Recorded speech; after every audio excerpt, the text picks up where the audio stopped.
The Atram Alpha Opportunity Fund Incorporated has one mission: to look for the winners of tomorrow. The fund actively finds the fastest-growing Philippine companies with high-quality management and sound business strategies. This growth has often translated to higher stock prices. The fund has a proven track record of selecting companies outside the Philippine Stock Exchange Index that were eventually included in major indices, while most funds in the market stay within the Philippines' top 30 companies. This has led the fund to consistently outperform the market in the long term. Furthermore, the fund invests in long-term drivers of growth that could provide significant gains for investors, such as technological advancement, tourism, infrastructure, and sustainability. Invest in the potential of the best growth stories the Philippines has to offer. Invest in the Atram Alpha Opportunity Fund Incorporated. For more information, visit www.atram.com.ph.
The Atram Alpha Opportunity Fund Incorporated has one mission: to look for the winners of tomorrow. The fund actively finds the fastest-growing Philippine companies with high-quality management and sound business strategies. This growth has often translated to higher stock prices. The fund has a proven track record of selecting companies outside the Philippine Stock Exchange Index that were eventually included in major indices, while most funds in the market stay within the Philippines' top 30 companies. This has led the fund to consistently outperform the market in the long term. Furthermore, the fund invests in long-term drivers of growth that could provide significant gains for investors, such as technological advancement, tourism, infrastructure, and sustainability. Invest in the potential of the best growth stories the Philippines has to offer. Invest in the Atram Alpha Opportunity Fund Incorporated. For more information, visit www.atram.com.ph.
The Atram Alpha Opportunity Fund Incorporated has one mission: to look for the winners of tomorrow.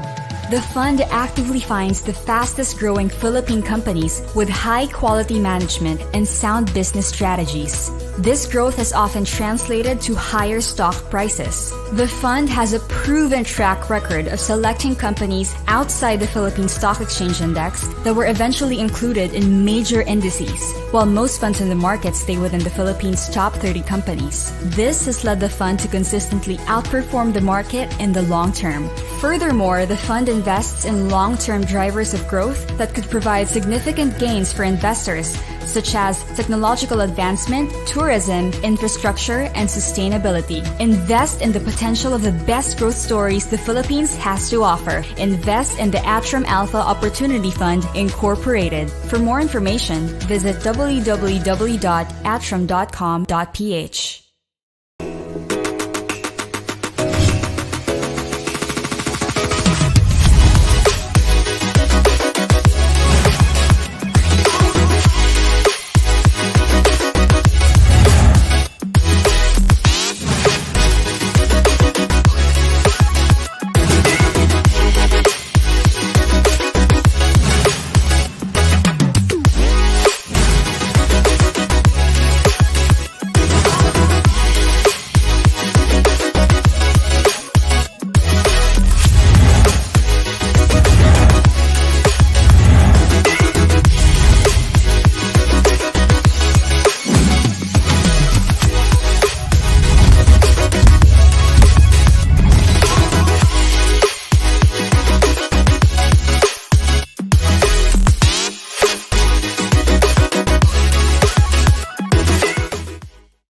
The Atram Alpha Opportunity Fund Incorporated has one mission: to look for the winners of tomorrow.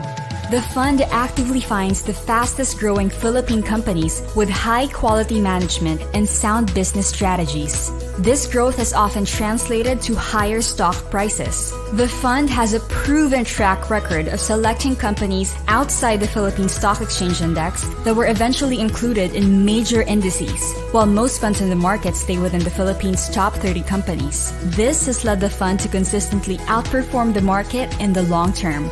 Furthermore, the fund invests in long-term drivers of growth that could provide significant gains for investors, such as technological advancement, tourism, infrastructure, and sustainability. Invest in the potential of the best growth stories the Philippines has to offer. Invest in the Atram Alpha Opportunity Fund Incorporated. For more information, visit www.atram.com.ph.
What's up, mga ka-investa? So, good evening, everyone, and I hope you had a great week. So, welcome to our webinar, Building a Better Future with Mutual Funds. So, our goal here for today is to teach you about mutual funds, one of the most trusted investment vehicles and definitely something everyone should have in their portfolios. So, this week, we reached a major milestone. So we successfully created a partnership with Atram with the goal of helping more Filipinos to become investors through their mutual fund products. So you can now invest in their funds through the investa.ph website. So this begs the question, why are mutual funds important and how can they help more Filipinos become investors? So the quick answer is simplicity. Mutual funds allow us regular Filipinos to have an easier time being invested in the markets. For example, if we handle our own portfolios, we would need to do the research and create strategies to make sure it grows in the long run.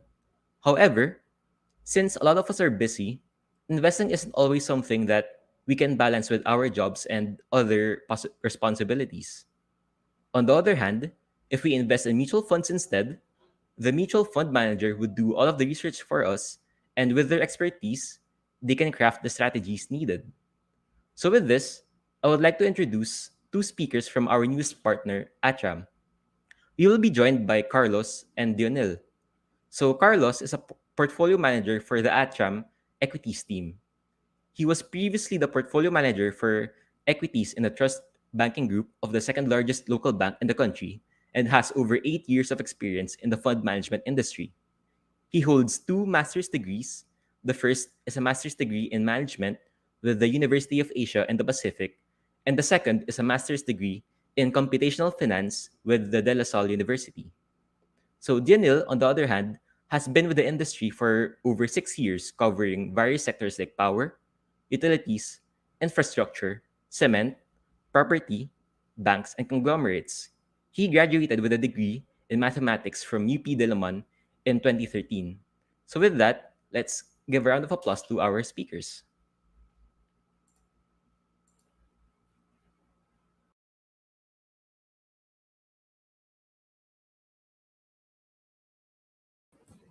Hi, thanks for that introduction. I believe Carlos here is going to start you up with the market outlook. And again, thank you so much for your time tuning in.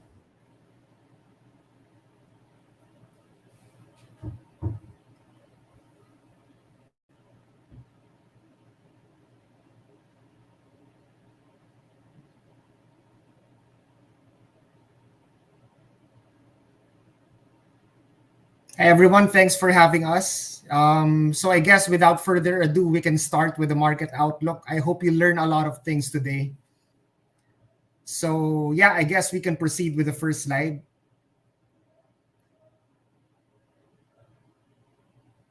So just a quick market review. So far, we have seen a lot of volatility in the PSEI lately. As we can see, we have recovered from the June lows. We hit around 6,065, which was the low in 2022. Back in I think that was the third week of June, and it has actually recovered to the 6,800 levels in the latter part of August, and then we are now back to the 6,200 levels. Now, before we discuss the recent drop, just want to discuss what the market was looking at when it had its run up from 6,065 to 6,800. So first, the first thing the market was looking at was the possibility of peaking inflation. As we remember, like a couple of months back, like inflation was really the main concern of the market. But then after that, projections of peaking inflation. Actually, we do project inflation to peak around within the fourth quarter. So that was what was being discounted by the market when it had its run up to 6,800. And the next factor is really the good first half 2022 earnings. We'll actually discuss more of it later on. But now the market, as of today, actually closed around the 6,260 level. So we have dropped from 6,800 to 6,260. And the main reason for that, as we can see in the fourth bullet point, is really the peso depreciation. I think that because of that, we are not out of the woods yet, and we expect continued volatility in the market. Now, the reason why the peso depreciation is important is, of course, foreign funds. They account for about half of the market activity.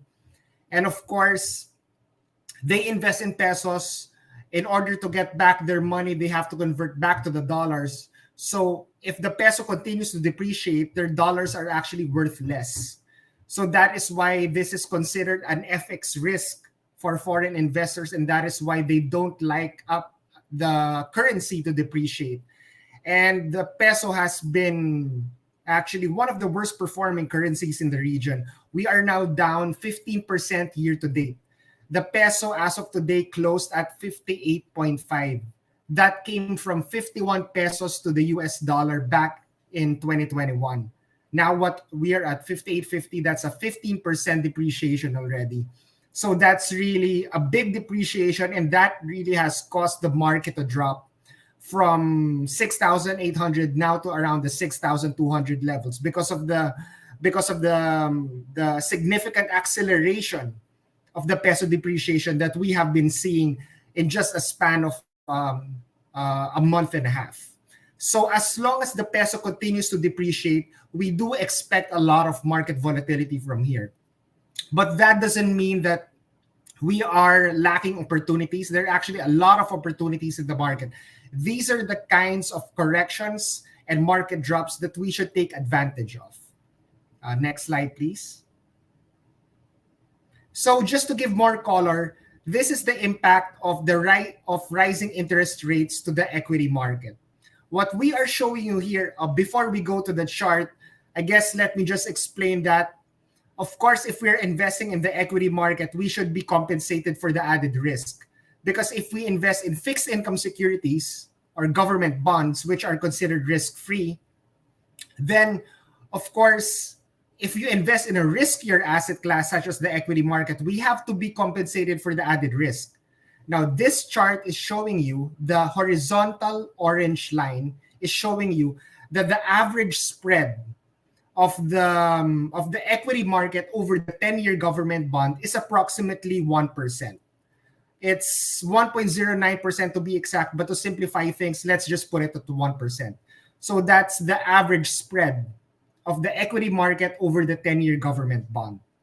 So far, what we are seeing in the blue shaded area, which shows you the current spread or the spread at that point in time, we are below average. The spread is below the 1% average. It came to the point actually where back in May and June, the spread was actually negative. But now things are improving. The spread is now positive. It is still below average, but it is now positive. So things are pointing towards something more positive.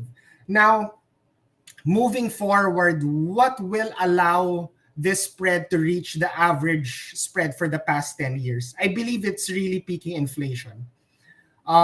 If inflation peaks, interest rates will go down, and that will improve the spread of the equity market over the 10-year government bond, which would make the equity market more attractive compared to the fixed income market, because we have to be compensated for the added risk, as I mentioned a while ago. So if inflation goes down, then this spread would become more favorable.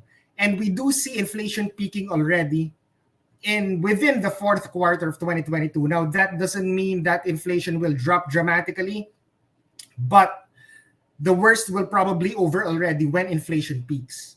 And we see this happening within the fourth quarter, and that is why we are more positive that the PSEI will reach the average spread of 1% probably in the next several months already. Next slide, please. Here, we're going to show you the earnings tally so far, because corporate earnings is very important to the stock market. They are a major driver of stock market returns. So it is very important to discuss what has been the earnings lately. Are they good? Have they beat expectations? So as we can see here, in the first half of 2022, the earnings amounted to 16%. And this is pretty much in line with our expectations of 20.5%. So if you look at the column under Atram 2022, that just shows you our 2022 earnings growth projections. And that's 20.5%. So with first half earnings coming at 16%, that's pretty much in line with expectations. But I would just like to point out that we actually excluded the outliers here in the 16% figure. We excluded stocks such as Semirara, LTG, and GFC, because this would actually exponentially increase the earnings growth figure.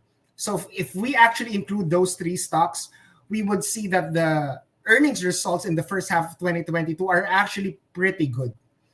And one thing to note, on the right side of the slide, we can see the upper right-hand portion of the slide, the actual versus Atram. It just shows you the percentage of stocks that beat estimates. So the orange area, 53% of companies have actually beat earnings expectations. And this is a lot bigger. The number of companies that beat expectations is a lot more than those that came in line with expectations and those that were below expectations. So even if we combine those in line and those that missed expectations, the number of companies that beat our expectations is still more. So that just goes to show that the earnings for the first half of 2022 was actually pretty good. And that was one of the reasons why the market ran up from 6,000 to 6,800, because that was the time that's first half 2022 earnings were being released and the numbers were actually pretty good.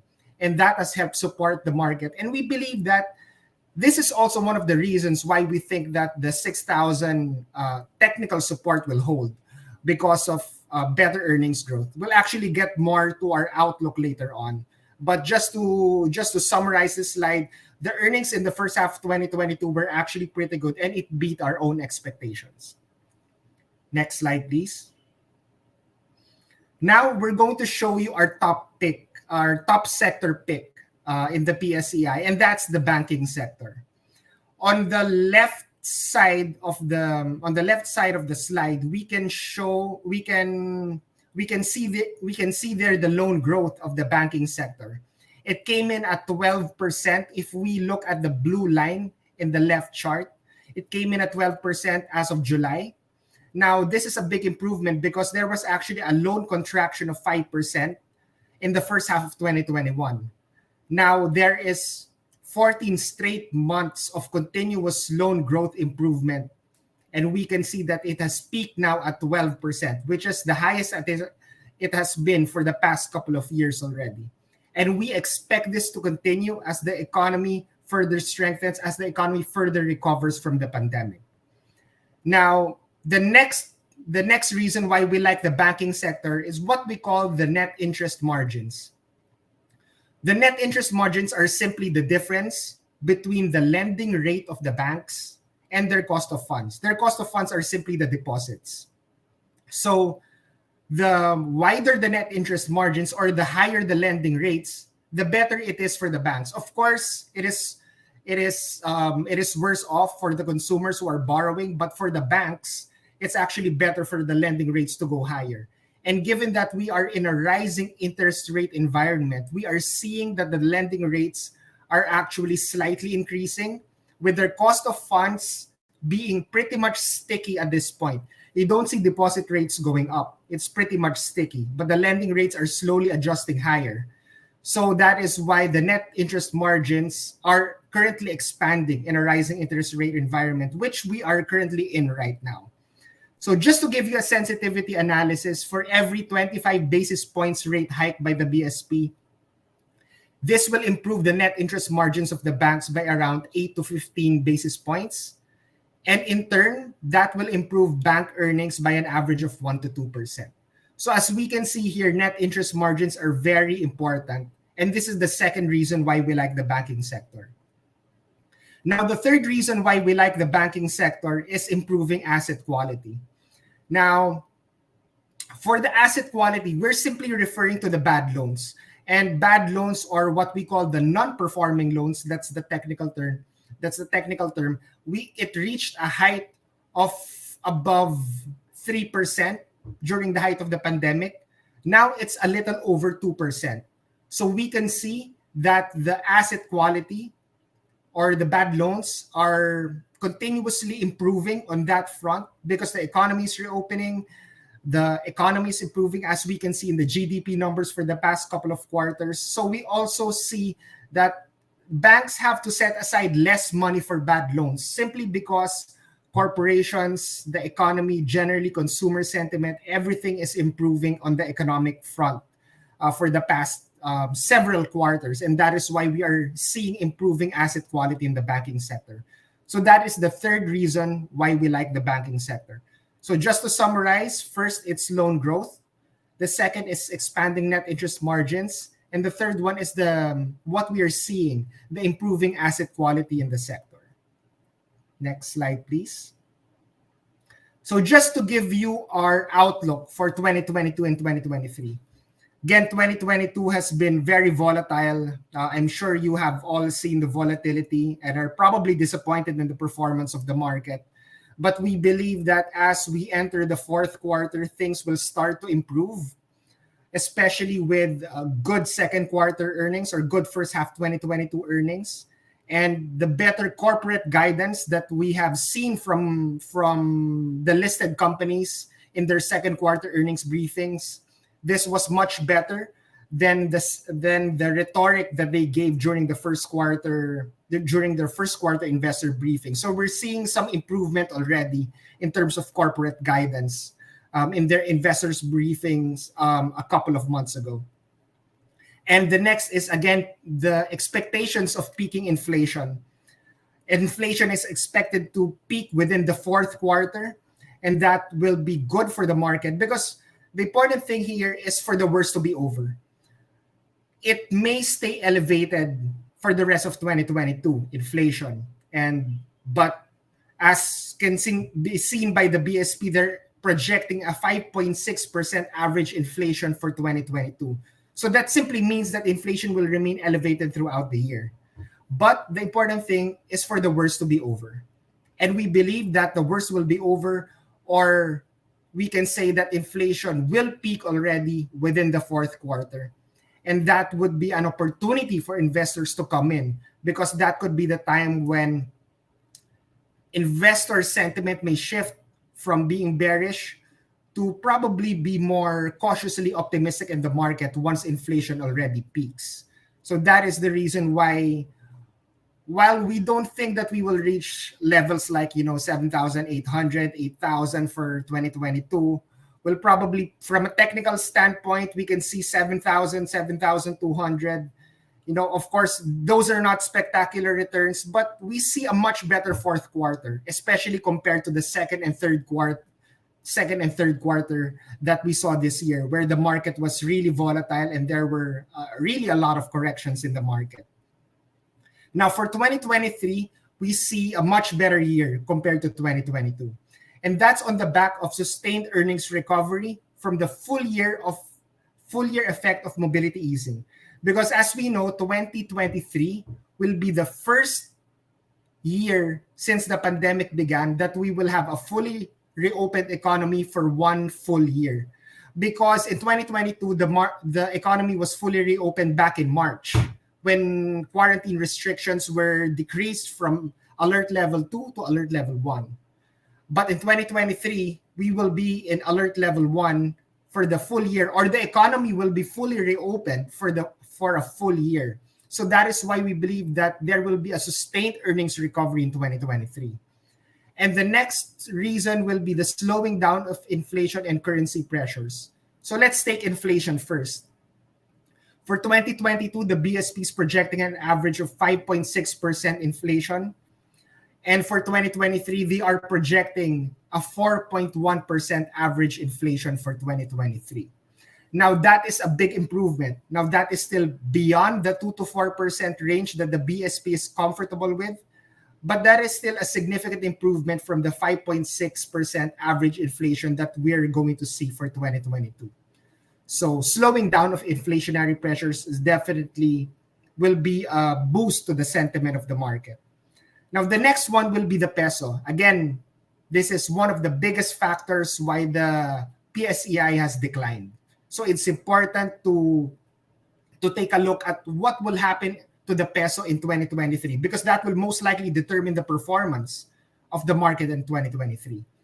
Now, there's mixed projections so far in terms of the peso. Some are seeing further depreciation. Some will see a slight appreciation in 2023. But regardless, what we can say for sure is that the rate of the depreciation that we saw this year in 2022 will not be replicated in 2023.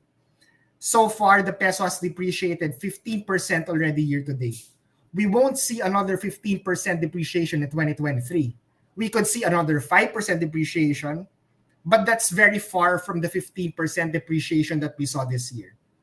So while there may still be pressure on the currency because the dollar is still expected to be strong next year, the depreciation will be at a much lesser pace compared to what we saw this year. That's why we're seeing the slowing down of currency pressures of the peso depreciation in 2023, because it won't be as bad as 2022. And I think this is something that the market can actually stomach.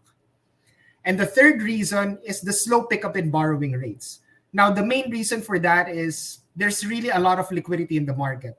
You don't want borrowing rates to really spike, because that will impede the growth of the economy. But we don't see that happening. We will probably see borrowing rates rise, but it won't be significant. It won't be a big jump in borrowing rates simply because there's a lot of liquidity in the market. A perfect example of that will be the loan to deposit ratio, which is currently at 70%. Pre-pandemic, it was at 80%. So it just shows that there's a lot of liquidity in the market now. While borrowing rates may rise, I don't think that they will rise by a significant amount, enough to bring the economy, the Philippine economy, into a recession. There will probably be a slowdown of GDP in 2023, but we'll still be seeing a pretty decent growth in 2023, given the factors that I have mentioned earlier.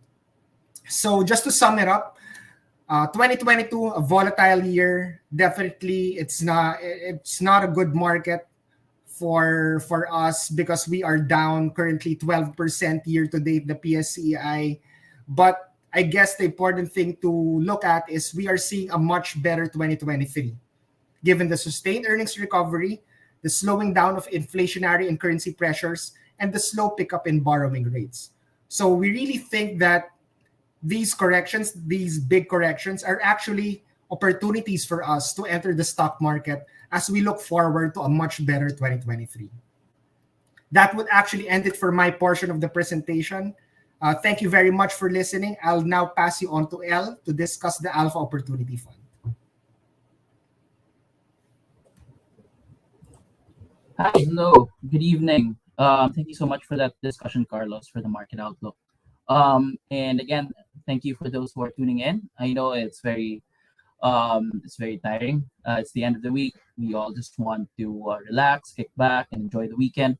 I know how important it is for this time for you to be with your families. And again, I can't thank you enough for tuning in and listening to what we have to say. As Carlos said earlier towards the end of this presentation, any market correction is really just an opportunity for you guys to start investing. If you haven't started yet, these are levels in the market that we haven't seen in the past few years. And for those that are already in the market, I know that it's very discouraging to look at your portfolio and see a sea of red, but don't be disheartened. We've seen what the economy has done over the past for the past 2 decades, and we've come so far. And any opportunity that you see is just you can just average down, right? If you just buying the broad market, you'll never see the market again at these levels. And if you have your investment horizon in place, if you have your investment objectives in place, then you look at the market now and see it as a buying opportunity. So I'm here to talk about the Atram Alpha Opportunity Fund, right? And what sets it apart versus its peers, what you can commonly see, and and also how it compares to the other funds in Atram that you're going to see in Investograms soon. We'll talk about Atram first and how the Alpha Opportunity Fund will really embody the investment philosophy of Atram.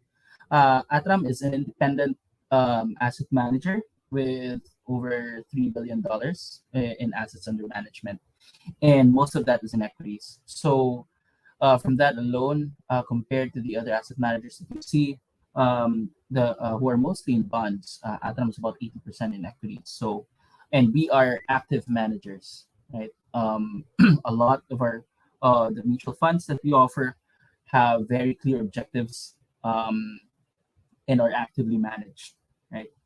So, and Alpha Opportunity Fund is one of these mutual funds that we offer, and it deals exclusively with small to mid cap companies, and that's really the main differentiator of Alpha Opportunity Fund. It has a clear strategy. So just looking at companies that are at most 150 billion pesos in market cap, that are both capable of growing faster than the market pace and also meet Atram's minimum risk criteria. And that's the crux of Alpha Opportunity Fund.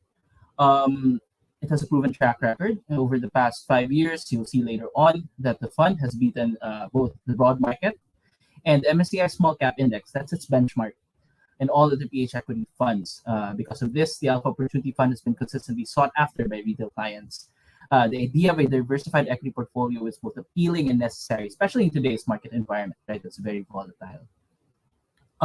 Why is that our stock universe? Because we want to pick the blue chips of tomorrow, right? When you think investing in stocks, you think immediately large blue chip corporations like any companies from the Ayala Group, any companies from the SM Group, and other large conglomerates like Jollibee, a large consumer company, or even the large utilities like Meralco, right? Or even the telco companies. For Atram Alpha Opportunity Fund, these are all outside of the stock universe, because since these companies are already like huge, right? And those blue chip companies would offer stability. But growth wise, it depends on the market cycle, right? So they won't consistently be growing at a really rapid pace, and usually the investors in these companies are already pretty set. Um, uh, you're not going to see a lot of new inflows and a lot of new investors just coming in. So what Atram Alpha Opportunity Fund wants to do is be there first in the smaller companies, right? So it allows to discover future index heavyweights as it invests in the best growth stories that the Philippines has to offer. And as you may see earlier in the promo video, in the past year, we've successfully identified three, right? Converge, the internet provider, Wilcon, the home improvement company, and AC Energy, the renewable energy company. Those were added last year. Those three companies were added last year, and you've seen their stock prices reflect it. Although we've seen their stock prices also correct, but they've gone from small companies in 2020 and then rapidly rise in 2021, and their operations also reflect that stock price, or it's actually the other way around, right? So their operations, their net income, their profitability rose rapidly, and so did their stock price reflect that improvement. And the last point that I want to make for the fund is that this is for the riskier profile, right? As I said earlier, we deal exclusively with small and mid cap versus blue chips that are kind of stable already. So in extreme market environments, they tend to be more volatile, both in the stock price and company performance, right? So yeah, so if it's a riskier profile, then your appetite for risk has to be pretty aggressive, right? So you should know coming in what to expect, and you should have already managed your expectations, define your objectives when you get into this fund, and this is a risky fund. Next slide, please. So I already alluded to this earlier. Why do we exclusively look at small and mid-cap companies? So first, they're structurally attractive, right? A company that's already doing 20, 30 billion, you can expect them to double their income in the next year, the next 2 years, the next 3 years, right? There are just very rare instances of that occurring. But for smaller companies, going from 500 million going to 1 billion in net income, that's still pretty doable as they enter their growth, the rapid growth phase. We've seen that with Converge, we've seen that with Wilcon, we've seen that with AC Energy. Right? Second advantage, smaller companies are less researched, so there's not a lot of eyes yet on these companies. So if you guys have seen the movie Margin Call, it can either be first, can either be smart, or cheat, and we definitely don't cheat, right? And smart, there's a lot of smart people, so you also want to be first, right? So this is what this fund wants to do. Less research names, so that eventually when their operations improve, their net income grows, suddenly it catches the attention of larger entities of larger brokers, right? And then they start covering the company and start marketing the company, and you're already there. Um, so this can be either like a compounding of their income or an event that brings them to attention of the market. So they best reflect the market inefficiencies. That's what we always want to exploit, right? When you research companies, when you pick the companies that you put into your portfolio, you want to take advantage of market inefficiencies. So less crowded trades. That's the more technical term.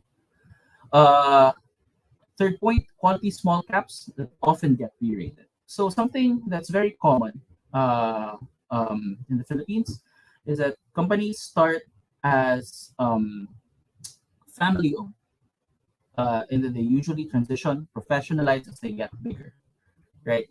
In a corporate governance perspective, there's not really what do you call this?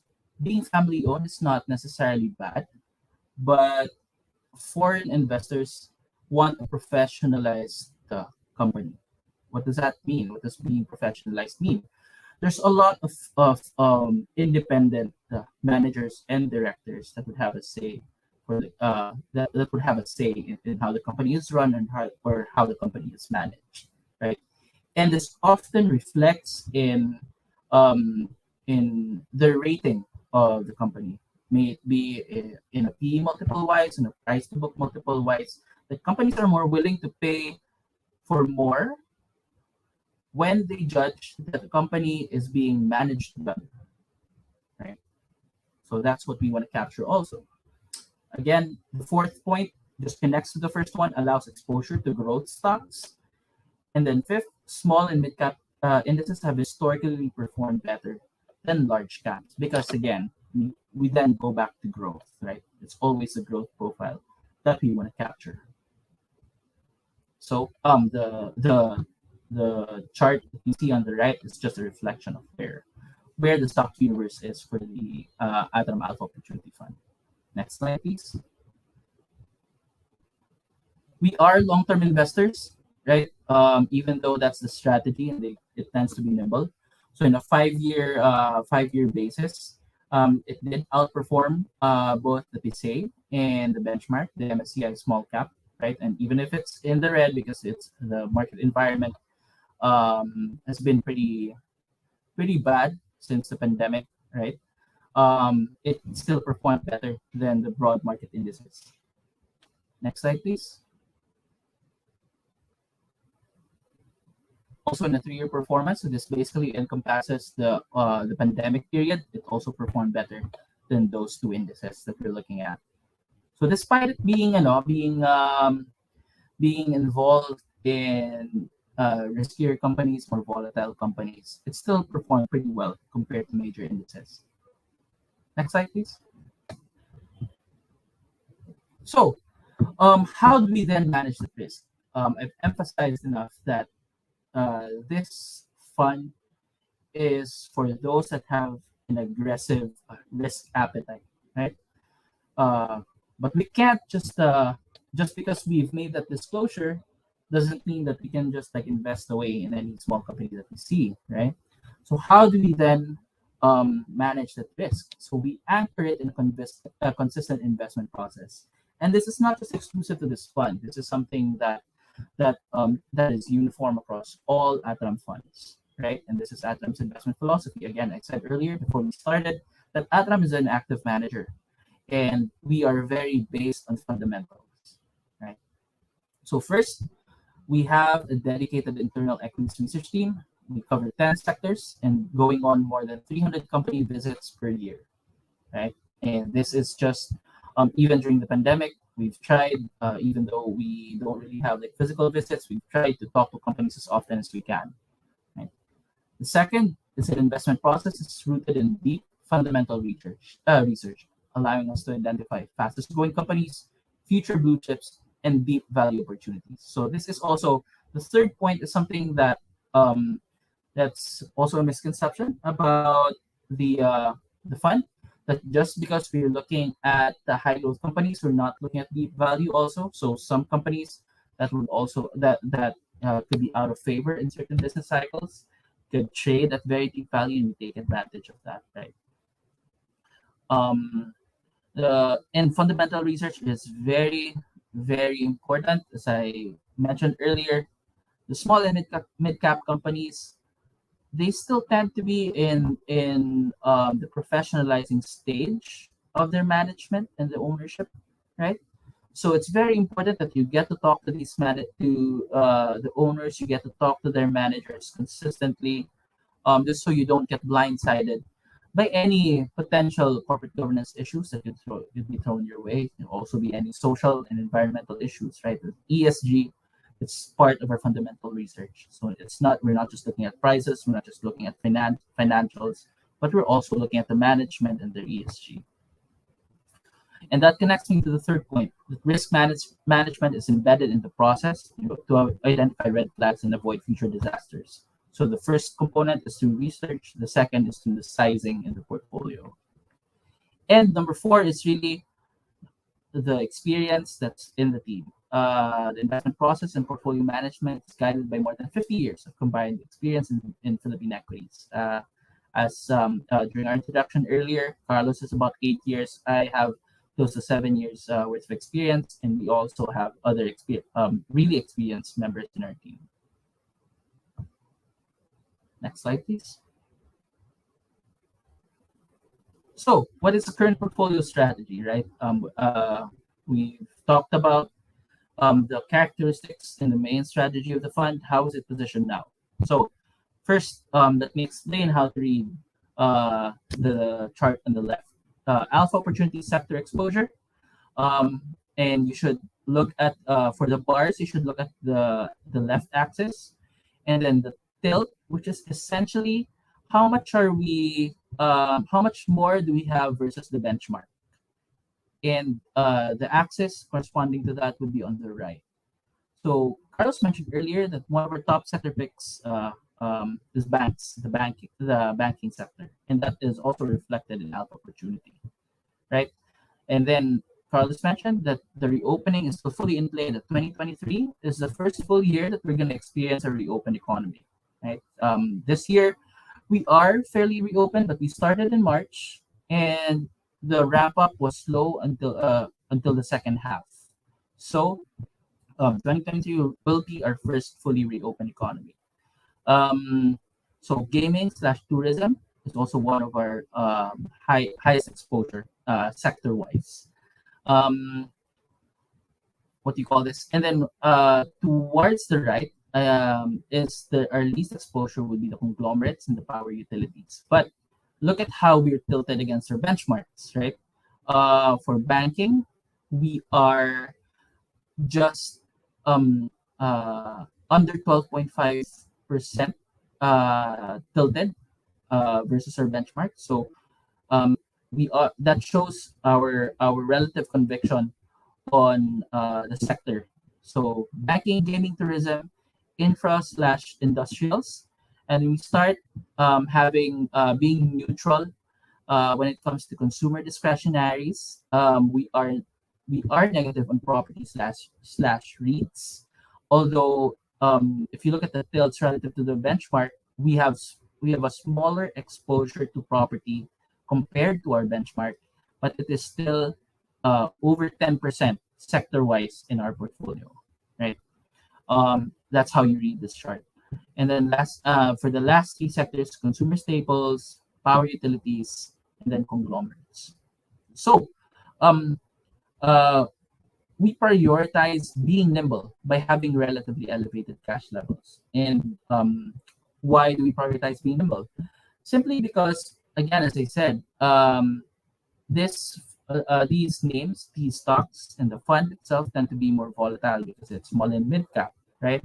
And with still a lot of near-term issues that we have to face, as Carlos outlined, FX, inflation, the expected recession in developed markets, and even if our situation locally is relatively better, our local index is still heavily influenced by external factors. So if the main index is already pretty volatile, the small and mid cap could be more volatile than that. So that's why we prioritize being nimble in this fund. Next is reopening is still fully in play, right? Property, banking, consumer, and gaming. These are the sectors that hasn't really reached their 2019 or pre-COVID levels, whether they're the 2019 or they're pegging it 2019 or 2018.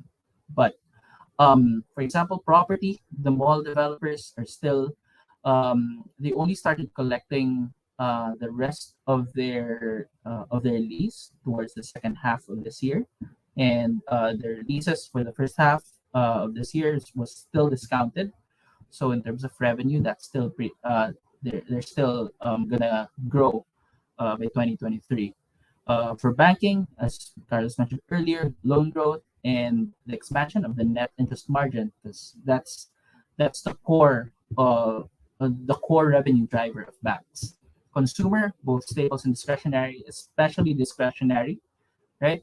Staples were pretty much stable over the pandemic, since people still went out to groceries, bought the most basic goods. But the higher you go up that ladder, right? Like new clothes, new electronics, travel, right? Eating out. That was still pretty limited, and we'll still see a lot of growth heading to next year. And then gaming, the casinos, you'll see more this is actually gaming slash tourism, right? We'll see the effect of revenge travel. The third one would be identifying high growth and new economy areas during pandemic.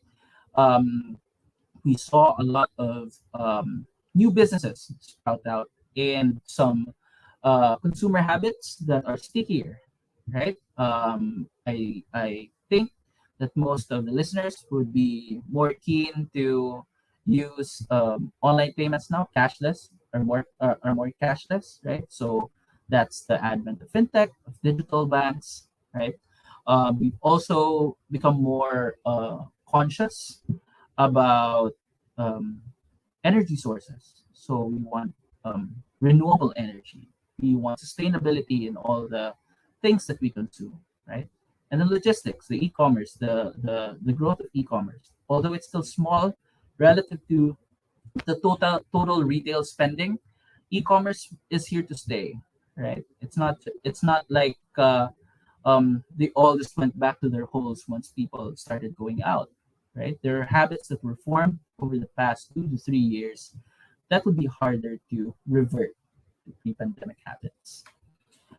And the fourth point, as I mentioned earlier, we are now, especially the demographic of investors now, more ESG forward, especially the younger generations, right? More ESG forward companies. So some names that were more ESG forward be some consumer discretionary companies and utilities. Um, and the fund is also poised to take advantage of attractive, deep value opportunities as they arise. So a lot of names were battered over the pandemic. We kept an eye on those names. We talked to their management and how they've weathered it. So it's very important that when you talk about deep value opportunities, you look at their business model, you look at their balance sheet, how strong their balance sheet is, and their recovery prospects, right?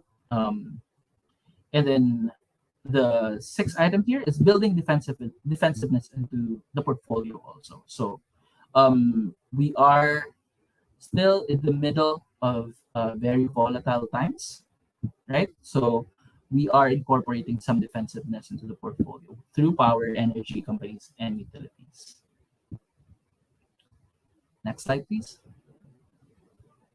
So what are some of our stock picks, right? So I think this represents one theme that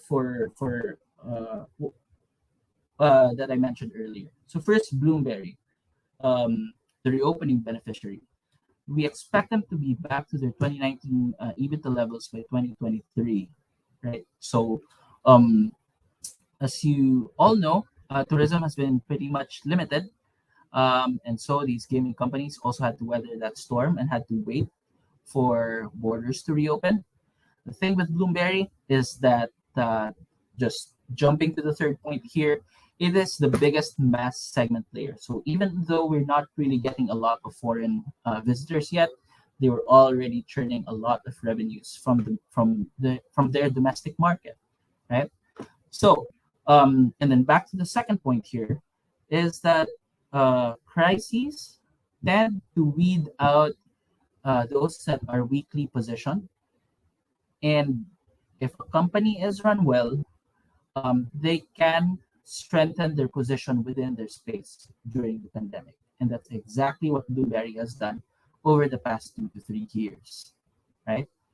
Um, and the last point here is the valuation of Bloomberry. It's still trading at just a little better during their pandemic valuations and still a discount to Macau. So when you talk about gaming companies, you look at them regionally because the traffic in casinos can be split into two: the domestic market and foreign. And the foreigners usually bring in a lot of money with them, right? So we look at Macau and how their situation is turning out there, and the developments there is that a lot of gaming companies are already looking at non-Macau areas. So they're looking at Singapore, and then second is the Philippines, right? So Bloomberry is in a prime position to take advantage of that potential relocation. So reopening is Bloomberry. Union Bank is our next top pick, and Union Bank falls in first the ESG and second the new economy, right? So first, Union Bank as the traditional bank would have like a high yielding loan portfolio that lends to its superior ROE profile, right? If you look at the ROEs of banks um, in the past 3 to 5 years, so let's look at the past 5 years. Union Bank has been able to post about between 13 to 14% versus the other bigger banks that would post any figure between 10 to 13%. So they're um, above above peer. And then during the pandemic, they've been able to post above 10% ROE when the other bigger banks could not, right? So it has a superior ROE profile. Third, which is very important for us, it's the digital first mover. So as you may have noticed, even though Union Bank is not the biggest bank around, they've been very wise in deploying their capital and how they've been using their capital and how they've positioned themselves in this already pretty crowded market actually.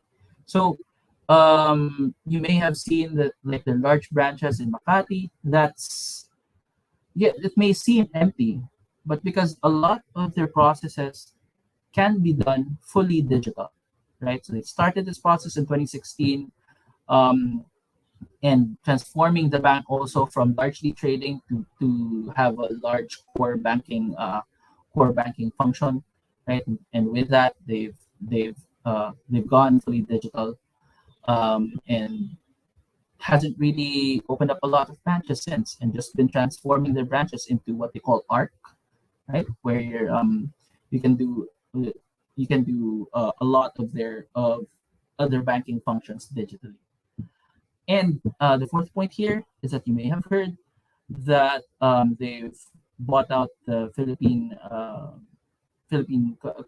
consumer business of Citibank. So now they're the third largest credit card issuer after the deal.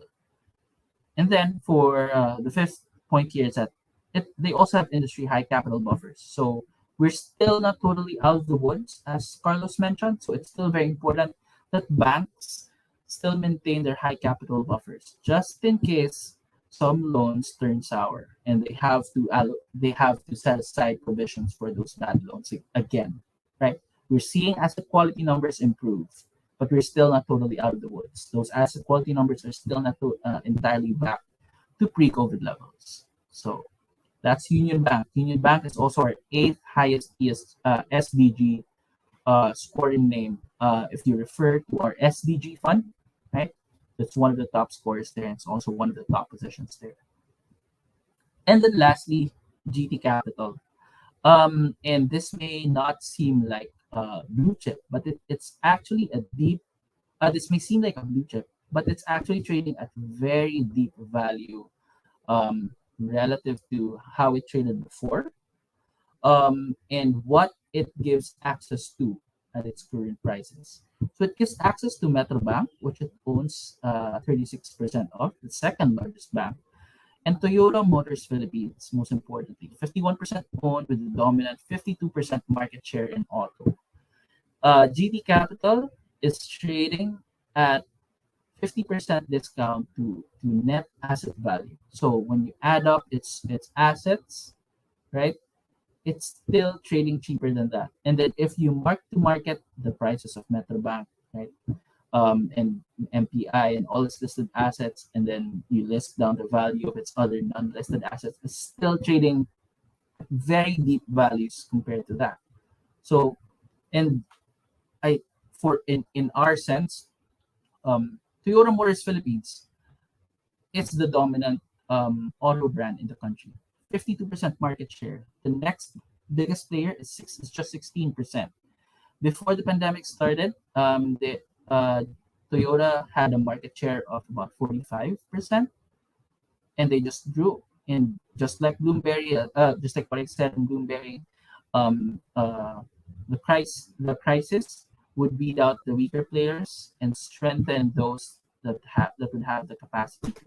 And TMP did just that during the pandemic. So it is also a reopening beneficiary, and we expect earnings to grow robustly by 29% between 2021 to 2023. So it may not look like your typical small mid cap company, but this is our prime example of a deep value name that we're looking at.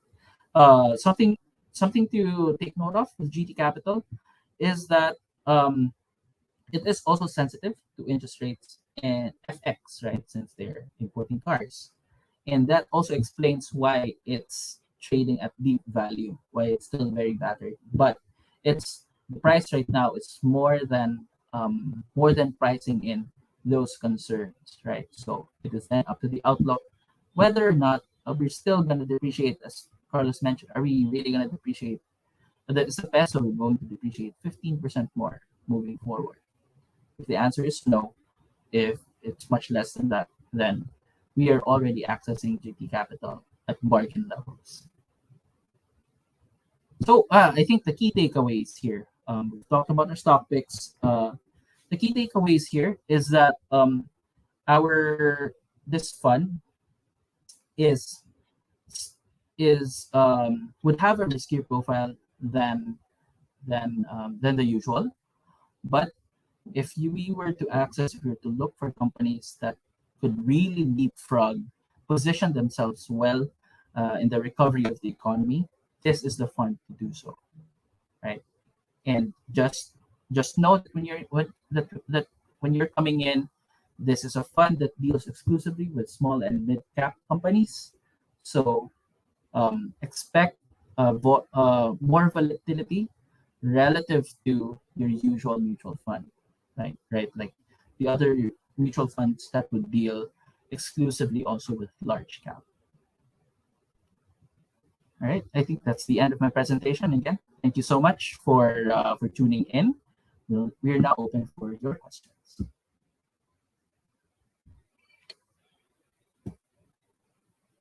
Hello. So before we begin with the Q&A, I just wanted to share for a short bit how you can invest in the Atram funds along with the Atram Alpha Opportunity Fund. So let me just share my screen on what the platform looks like.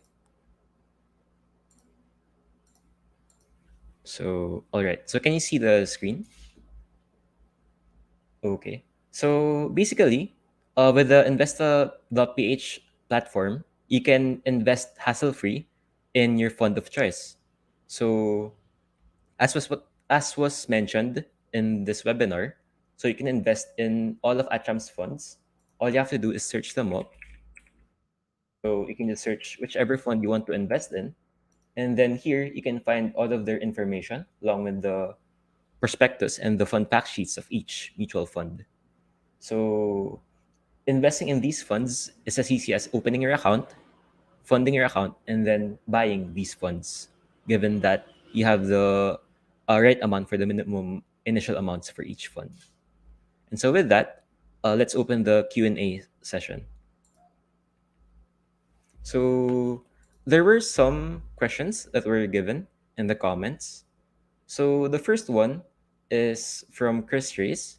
So he was asking if do you have any updates regarding the launch of the Atram REITs mutual fund? REITs. Okay, so if you're talking about exclusively REIT mutual fund, it's still on the works. Although it's not really just REITs, right? It's more of a property theme mutual fund. It's still in the works. We still don't have that right now. What we do have is an income oriented fund, which we actually just launched, I think, a couple of weeks ago or just last month, and it uses REITs as one of the investments, together with some government securities, some bonds, and including REITs. So it's income oriented. Right? It's not really huge in the capital appreciation. All right, thank you for that. And then there's another question from Benj. So he's asking, ano po raw yung top 10 current equity holdings ng Atram Alpha Opportunity Fund at ilan raw yung percentages if you're able to share them? Yeah, so it's you can download our fun fact sheet online. The percentages I can only memorize until like maybe the top five. So forgive me if I'm missing some names. So I think our topics mentioned earlier would be reflected there. So first would be Bloomberry. It's about 10%, a little over 10%. Next would be Security Bank, also about 10%. RLC, Robinson's Land, a prime example of a name in a sector that we are actually relative underweight to our benchmark. It's also about 10%. And then we would have Wilcon still there, and then Century Pacific. Union Bank is also there. Union Bank is not actually in our benchmark, so any weight we have in Union Bank is can be treated as like an active overweight, right? It's a bet. It's actually a positive bet on the name. And then GT Capital also would be there in the fun fact sheet. So those are just some of our top names. Yeah. All right. Thank you for that. And there's another question from Tristan. So he actually sent quite a few. I guess we can just cover over two. So we can also give some time for the other questions. So first of all is while the banking sector has been proven to be more resilient in the past few weeks, does this mean that Atram heavily invests in this sector? And he's also a bit cautious to invest right now because of the high exchange rate. So can you please enlighten him if it makes sense to I guess invest now relatively cheaply for other companies or to Sure. yeah. Okay, yeah. Well, as you can see earlier from the presentation, banks is one of our top deals at least in the fund. Carlos, he can speak for his funds also. Yeah, if banks is one of his top sectors, I think it is also, right, Carlos? Yeah, that's right. It's also one of the top tilts in the funds that I handle. Basically, just to add to what El mentioned, yeah, we think that the banks will outperform actually in the coming year. We have the three reasons that we mentioned a while ago: loan growth, expanding net interest margins, and improving asset quality. We think that those are good reasons why the banks will outperform. And also on top of that, they're trading below their 5-year and 10-year price to book averages. So it's actually a good time to invest in the banking sector. And also regarding the question about the exchange rate, I would say that banks are pretty neutral on a depreciating peso. It's not like they're directly exposed, such as if they have large dollar denominated debts, if they have input costs that they are importing that are denominated in US dollars. They don't have anything like that. So I would say that, given the question whether the currency will affect the investability in the banks, I would say they're pretty much neutral. I think the FX question, I'm actually also reading the comment here, be divided into like two parts, right? So first, as Carlos mentioned, first let's look at the exposure of the companies themselves, and as Carlos mentioned, banks pretty limited exposure there, right? Um, the second would be the companies themselves, right? Not a lot of companies would like we're talking about direct exposure. Um, Not a lot of companies would have unhedged exposure. When I say unhedged, which means that means either they don't have a matching dollar revenue or matching dollar asset to cover their exposure in their debt or their costs. Right? There's not a lot of companies that are like that.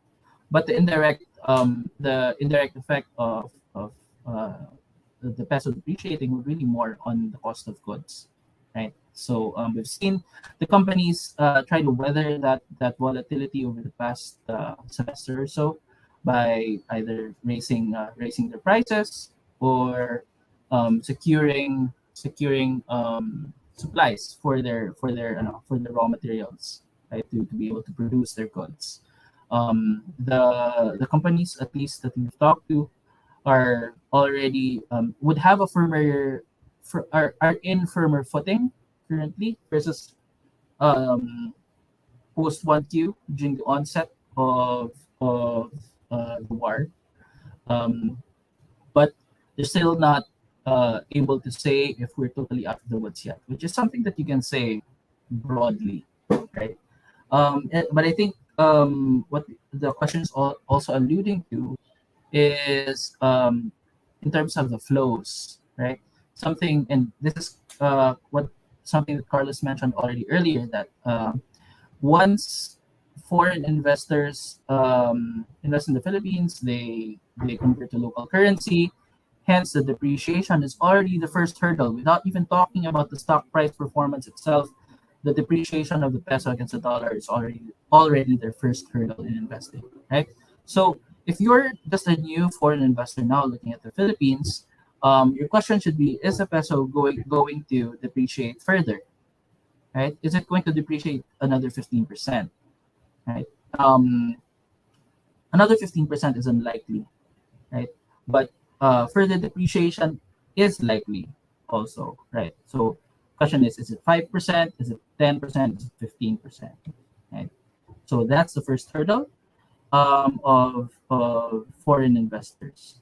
Right? So if we see a better outlook with the peso dollar, if instead it's just flat or a mild appreciation or just a mild depreciation, then we would see foreign flows coming back.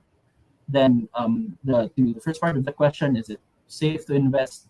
I mean, if your money is going from dollar to peso, that's one great question. But if you're a local investor, right?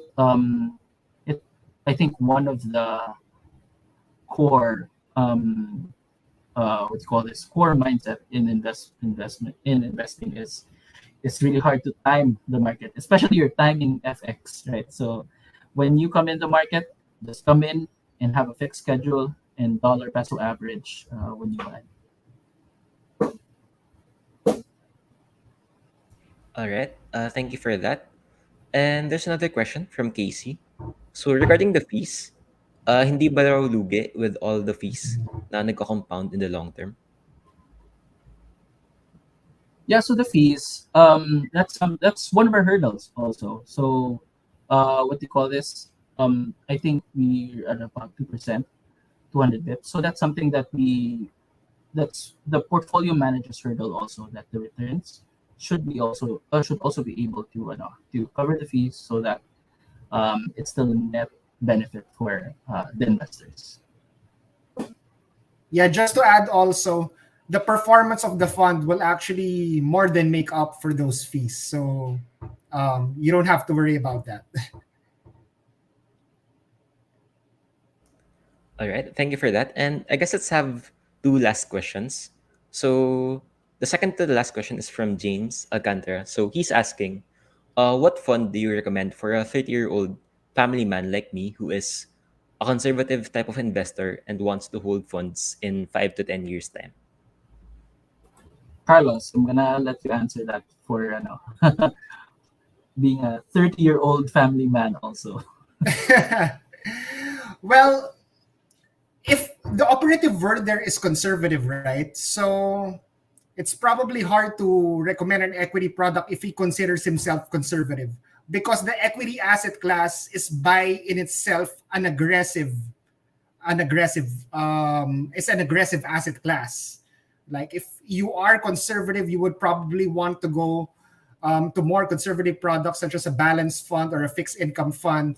But of course, if you are more aggressive and you have a time horizon of 5 to 10 years, then of course the equity products that Atram offers, such as for example the Alpha Opportunity Fund that L has just discussed, the Equity Opportunity Fund, which also Atram is offering, those are good investment vehicles that you can invest in. So, but I just want to focus and mention that he is conservative. So it's hard to market an equity product if he considers himself conservative. But again, given the time horizon of 5 to 10 years, and if I would say that he would be more on the aggressive side, then the equity suite of Atram, Alpha Opportunity Fund, Equity Opportunity Fund, I think those are actually good avenues to invest in if he would consider himself an aggressive investor. But he mentioned conservative, so hard to recommend to a conservative investor an equity fund.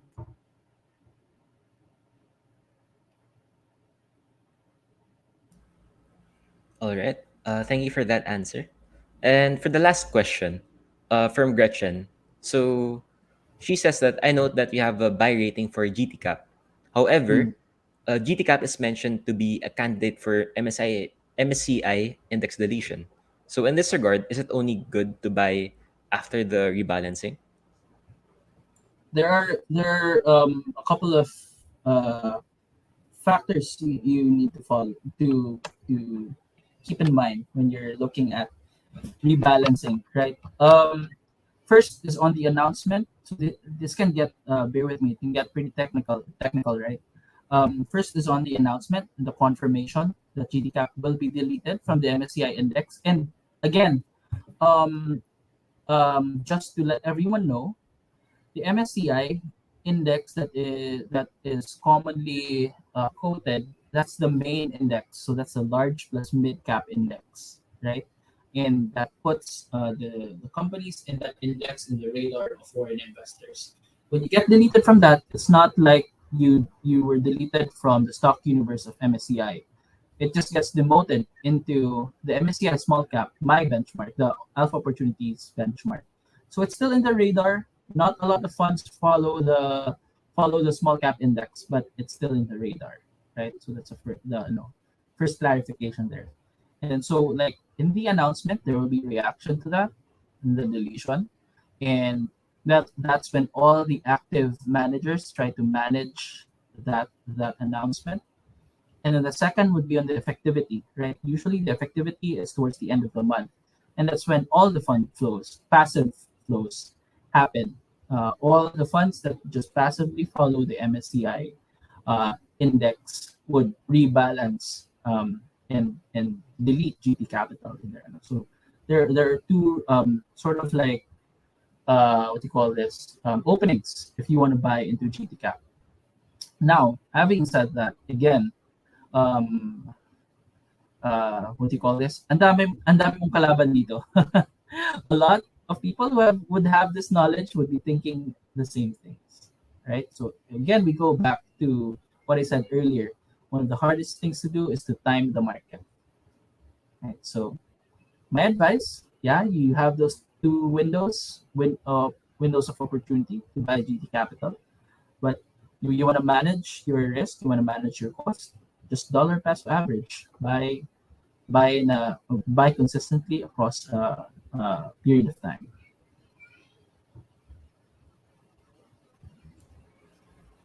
All right.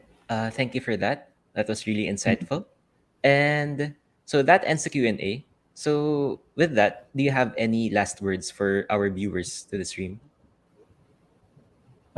Carlos first. Yeah, sure. I would like to thank everyone for listening in. Again, I hope you do invest in our funds. What El mentioned a while ago, the Alpha Opportunity Fund and the other equity funds that Atram offers. So we hope you invest in them. They have a good sound research base underneath those funds, and the team is more than well equipped to perform in any kind of market. So I know it's late, but thanks for having us here. And for those of you who are worried in the market, I mean, I know there's a lot of volatility right now, but like I said, these are the times where the biggest opportunities actually arise in during this huge correction. So just stay focused. We do expect a better 2023 compared to 2022. And of course, just ranch in and leave it to the professional managers, and we'll take care of the rest. Thank you very much. Yeah, on top of what Carlos said, I hope you consider Alpha Opportunity first. Really, I know looking at the market right now, it's really daunting. It was daunting enough when the market was doing well. It's more daunting now that the market is doing not so well. But as Carlos mentioned, these opportunities don't come often. So just know your objectives, know your investment horizons, and like they said, right, be greedy when others are fearful, and be fearful when others are greedy. And this is definitely a time where a lot of people are fearful. So, having said that, thank you again for your time. All right. So with that, I'd like to thank Carlos and El for sharing their time with us, for sharing all of their knowledge and insights. And I'd also like to thank Atram for making this possible. So with that, I hope all of you learned a thing or two today. And I hope that this webinar helps you decide to finally start investing in I guess, in mutual funds. So good night, everyone, and have a great rest of your evening. So thank you. Thank you. And bye-bye. Thank you, everyone. Thank you. Have a good weekend.